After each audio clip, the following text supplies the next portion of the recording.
Not into long podcasts? Don't worry, we've got bite-sized clips just for you. This is CWN Clips. Please don't forget to subscribe. So the next question I have, let's start with the anatomy of the spine, doctor. So we have spine is split into three parts: the cervical, the thoracic, and the lumbar. So the major, so there is. I think the way in which I think you will be better to explain. So what I understand is that in the cervical is where there is a lot of movement.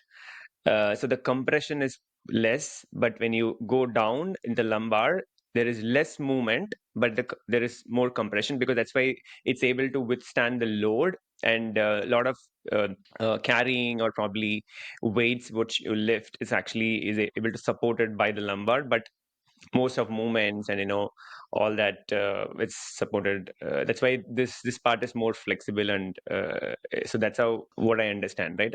And most of the impacts what we see from a back pain standpoint is on the lumbar and to the S1 to S5, or sometimes connected to that. So maybe walk us through the anatomy of the spine, and why sometimes the people complain about back pain. It's not just always is the lower back, or it's all not always upper back, right? So maybe it's all depending on the wear and tear of the facet joints and different. So obviously spine is one of the most important structure. Okay, so once we became from quadruped to biped, that is the key thing, right?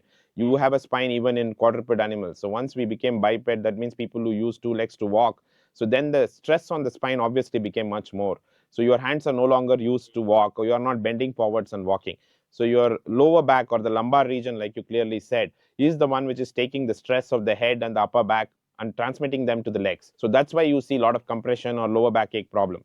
What is the difference between cervical, thoracic, and lumbar? See, the main important thing is the cervical thing, like you said, is an area which is very, very mobile. That's the way God or nature has designed it. So the extent or the degree of movement, if you're talking of physics, is very, very high in terms of cervical spine. And when you came to thoracic spine, it is rigidly bound by your chest and the thoracic cage. So the degree of movement in the thoracic spine is extremely low. And when you come down to the lower lumbar spine, the degree of movement is between the thoracic spine and the cervical spine. But the fact that as a biped and you're walking, the gravity and everything is stressed on your lower back, that's why you see more of compression problems in the lower back. It's not necessarily that you don't see cervical problem. You do cervical problem also you see, but they express themselves or behave themselves in a different way compared to the low backache. And coming to the anatomy of the spinal cord, so this is the kind of a model of the spinal cord, or the lower backbone, or the thoracic bone. So what you see in this is this thing is the bone, and between the two white bones, which you see a transparent structure, that is called as the disc or the shock absorber.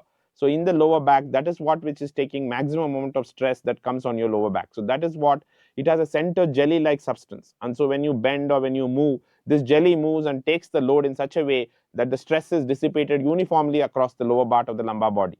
So that is the advantage of this particular cervical disc in the lumbar region. Similarly, there is disc in the upper part, in the thoracic part, as well as in the cervical part.